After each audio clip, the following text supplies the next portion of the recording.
Coucou tout le monde, c'est encore moi votre prof du Web 31. J'ai le réel plaisir de vous retrouver encore à nouveau pour une nouvelle vidéo pour notre application Angular Spring Boot e-commerce appelée chez BioFood 31. Pour rappel, n'hésitez pas à vous abonner massivement dans notre chaîne YouTube Prof du Web 31. Vous aurez des vidéos en heure et en temps chaque fois que nous mettrons en ligne des nouvelles vidéos afin de vous perfectionner les différents technos Java, Angular, Spring Boot. Et je vous annonce, dès la semaine prochaine, nous allons commencer à mettre en place cette même application, mais sur la partie PHP. On verra aussi, on fera du React.js. Donc, il y a pas mal de programmes alléchants qui vous attendent. N'hésitez pas, abonnez-vous sur Prof du Web 31 et bien faire attention à cocher la cloche abonnement personnalisé pour pouvoir avoir les notifications de toutes nos vidéos une fois que celles-ci sont mises en ligne. Trêve de bavardage, nous allons commencer le vif du sujet. Aujourd'hui, nous allons voir la partie confirmation. Comme vous le voyez, c'est la dernière étape de notre application.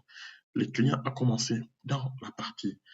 Première chose, il a commencé au niveau de la catégorie. Il est ici, on lui présente les différentes catégories. Il n'a qu'à faire le choix là où il veut acheter ses produits dans notre magasin en ligne. Il vient sur le pain, il peut prendre du pain, du pizza, il peut venir prendre le fromage, il peut venir prendre de la viande et une fois que tout cela a été fait, il peut aller dans son panier visualiser pour changer les différentes quantités ou s'il veut finalement terminer ses achats, il va remplir les informations afin que nous puissions lui envoyer les différents produits qu'il a achetés. Donc, vous voyez qu'il y a un total de ces achats avec un frais qu'on a vu récemment. Donc, on peut faire tout ce qu'on peut là. Donc, on peut remplir le formulaire et après, une fois qu'on clique sur enregistrer et que toutes les informations sont bonnes, alors en ce moment-là, nous allons être redirigés au niveau de la page qui est confirmation. Donc, pour ça, qu'est-ce qu'on a pu faire? Déjà, ici, vous avez vu qu'on a fait une gestion du formulaire avec le nom qui doit être obligatoire, le prénom, l'email, le téléphone qui doit être au format 06 ou 07, sinon ça ne passe pas. La mise, je vous montre, je vous montre, at dd.fr, le téléphone, je mets 00 et il me met je mets n'importe quoi, et quand je fais enregistrer, le numéro de téléphone doit commencer par 06 ou 07 et avoir 10 chiffres. Donc, ça, c'est un contrôle que nous allons rajouter. Et si on voit bien ici, si on réajuste le tir, on met 34, 35, 36, 30, 27, par exemple. Et là, c'est bon. Une fois qu'on enlève un chiffre, il dit qu'il ne commence pas. Il a moins de 10 chiffres, ça passe pas. Il a 8 chiffres, ça passe pas. Ça passe si je mets 07. Ça passe si je mets 08. Il passe pas. Et si je mets 07, il passe. Donc, on a fait ce contrôle. Et pareil avec l'email, si on enlève le FR, il nous dira que c'est pas valide. Voilà. Donc, voilà les deux contrôles majeurs qu'on a pu faire ici ouais. Et vous verrez le code qui traite cela. Donc, aujourd'hui, comment allons-nous mettre en place ces formulaires cette page qui va nous permettre de confirmer l'achat de notre client. Une fois que cela est fait, on doit devoir transférer ces informations du formulaire vers la page de confirmation afin que nous puissions acheminer le produit vers notre client. Du coup, en pratique, comment nous allons mettre cela en place? La première des choses à faire, c'est de venir au niveau de notre IDE qu'on appelle Visual Studio Code. Vous pouvez utiliser votre IDE. Je vous ai mis une vidéo au début de cette série de vidéos. Vous avez vu une vidéo qui vous présentait les différents types des IDE, les avantages ainsi que les inconvénients. Vous pouvez voir cette vidéo-là pour voir les différentes idées que je vous ai présentées. Moi, en tout cas, j'utilise l'IDE Visual Studio Code parce qu'il me présente pas mal d'avantages. En parlant de Visual Studio Code, il y a un abonné qui nous a demandé la question de savoir les icônes qui apparaissent devant chaque fichier. Vous voyez ici le fichier CSS, il y a une icône de CSS3, le fichier HTML, il y a une icône d'HTML5, le fichier TypeScript, il y a une icône de Angular TypeScript. Ces icônes, il m'a demandé l'extension Visual Code qui permet de pouvoir avoir ça. L'extension Visual Code qui permet de pouvoir avoir ça, je vais te le répondre. Je l'ai déjà fait aussi au niveau du commentaire. Tu peux bien le consulter. C'est dans extension. Je vais te montrer les installations, les extensions que j'ai pu mettre. Donc ici, il y a du Flutter, c'est pour faire du développement mobile. Il y a Dart, le langage Dart.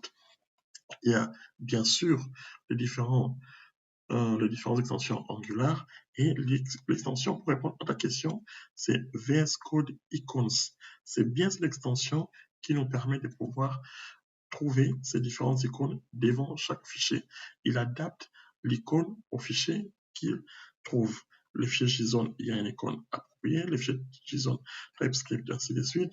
Git ignore, il a mis une icône de Git, ainsi de suite.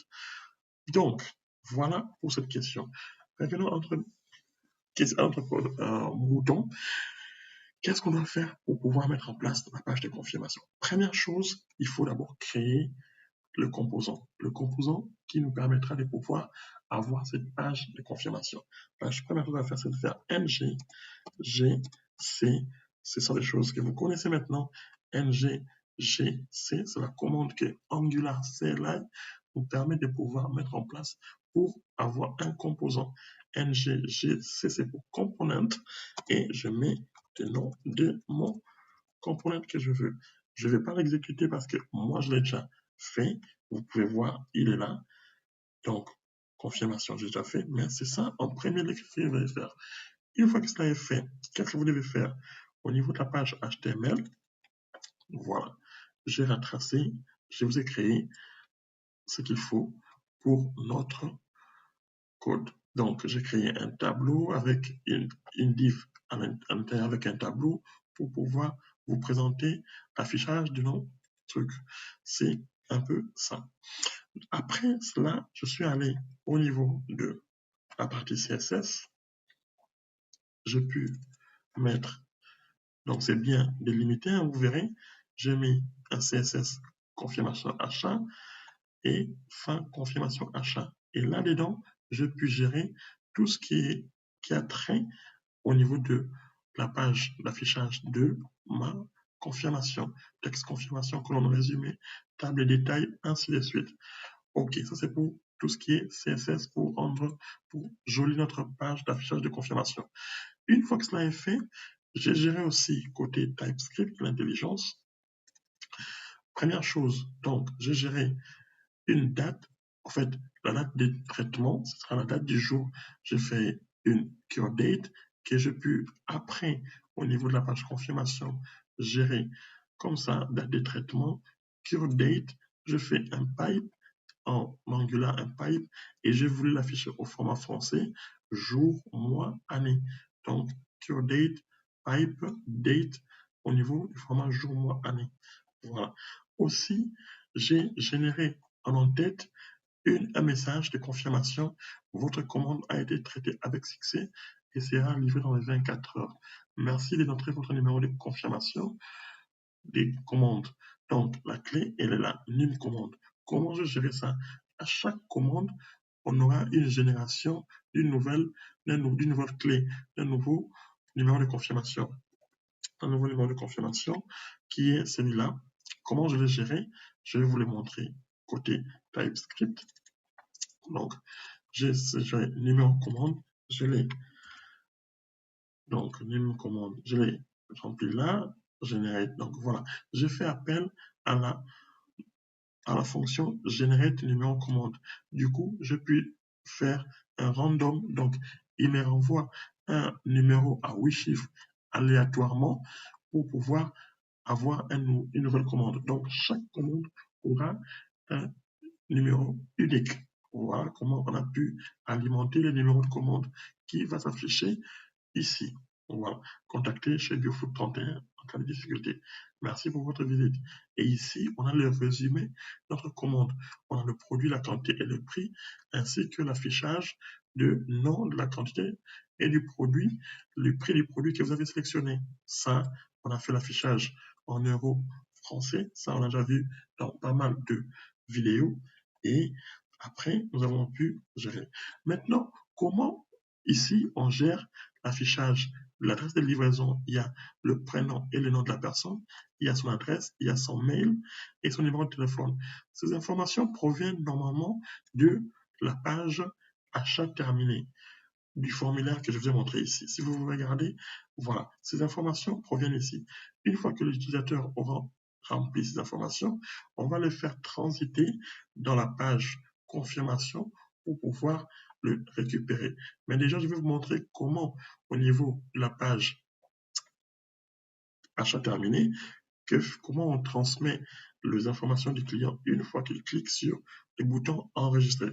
Car c'est à ces moments-là que on va devoir lui rediriger vers la page confirmation ensuite et transmettre à la page confirmation les informations, notamment le prénom, le nom, le mail et le téléphone du client qu'on va devoir livrer le produit.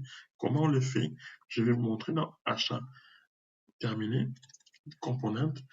Donc, on a lors de la soumission du formulaire, comme on peut le voir ici, donc lorsqu'on clique sur le bouton enregistrer, on indique à notre formulaire de faire appel à l'action ng-submit qui va faire la soumission du formulaire en appelant la fonction onSubmit. La fonction onSubmit, comment nous l'avons implémentée côté achat terminé.ts, onSubmit. Une fois que tout est bon, le formulaire n'est pas valide, est valide, qu'est-ce qu'on fait? On récupère les constantes pour le prénom, le nom, le mail, l'adresse, le téléphone, et c'est ici qu'on va rediriger le client vers la nouvelle page de confirmation que sa commande a été bien prise en compte. On fait appel à notre page qu'on a créée, confirmation.html, en lui fournissant le prénom, le nom, le mail, l'adresse et le téléphone du client. C'est cette technique qu'on met en place pour transiter ou faire passer des informations d'un composant à un autre quand il s'agit d'un formulaire qu'on vient de remplir où on veut récupérer des informations. C'est comme ça que en Angular, on procède. vis.router.navigate. Donc, vous voyez bien que je peux ajouter au niveau de mon constructeur la variable routeur de type routeur que je peux bien sûr alimenter au niveau de mes imports et après, je peux ensuite faire cette redirection pour pouvoir aller au niveau de la page de routage. Donc, voilà. Et au niveau de la page confirmation, comment je récupère ces informations qui sont passées via la page des achats terminés? On le verra de suite. Donc, qu'est-ce que je fais? J'ai créé des variables last name, first name, adresse email et que je remplis au niveau de l'initialisation de la page en faisant, donc, je récupère la variable route et type activated route. Très important. Quand je passe les informations côté achat terminé, j'ai une propriété de type route, de type routeur. Donc, j'ai une variable routeur de type routeur. Et par contre, quand je récupère, j'ai une variable en route de type activated route. C'est lui qui contient normalement les différentes informations que j'ai besoin. Donc, je prends visroute.param, c'est un tableau de valeurs. Je fais scribes et je récupère ici, dans ce tableau de param que je récupère vis first name, le first name, il est dans le tableau param et je lui passe la clé first name, last name, ADR, email, ainsi de suite. Et ça, c'est par rapport à ce que je puis passer là. Donc voilà, vous voyez bien que first name, last name, email, ADR, ce sont ces clés qui sont passées au niveau de, que je récupère au niveau de la page de confirmation dans le tableau params. Je récupère bien les clés de chaque form control name, si vous pouvez bien le voir ici. comme contrôle name. C'est ces différentes clés que je récupère dans ma page confirmation. Et là, j'ai bien le prénom, le nom, l'adresse de notre client qui a rempli ce formulaire d'enregistrement. Donc, et une fois que cela est fait, j'ai tout ce qu'il faut. Après, j'ai mon numéro de commande qui est renseigné. Et enfin, je fais les calculs du total de ces différents articles en tenant compte de frais qui sont de 3 euros. Je fais ce calcul-là et je n'ai qu'à transmettre toutes ces informations au niveau de la page de confirmation pour affichage. Donc, confirmation HTML. Et voilà, c'est ici que j'alimente le nom, le prénom, le nom, l'adresse, le mail et le téléphone. Voilà. Donc, voilà un peu comment on doit gérer ces informations. OK. Donc, voilà, on va le visualiser tout à l'heure pour voir ce qu'on peut faire. Donc, je vais au niveau de l'accueil, je vais faire mes achats. Un client X vient sur le site de vente de notre magasin, il veut acheter du fromage. Je vais prendre la gruyère dans mon panier, il est à 2,50 €. Je vais prendre un peu de pain, je vais prendre une pièce de pain et après je prends aussi un peu de la viande. Je prends du porc, 1 kilo, et je vais terminer mes achats. Je vais remplir mon nom. Joël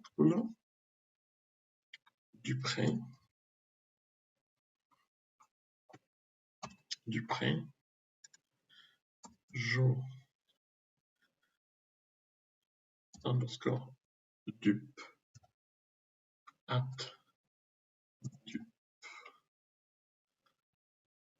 dupre.fr.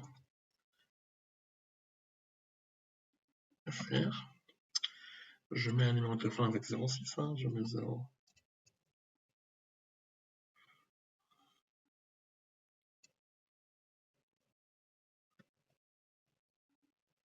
Donc 07 34 23 12 12. Je ne sais pas si ça existe, c'est un numéro au pif que je prends. Je mets l'adresse, je mets 12 rue Verlaine, Angers.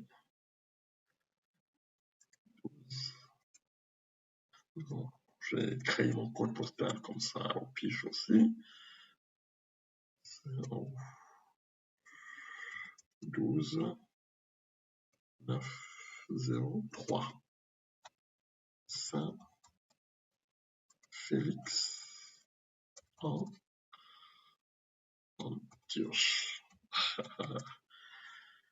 Voilà, Saint-Félix en Antioche. Voilà, c'est la ville.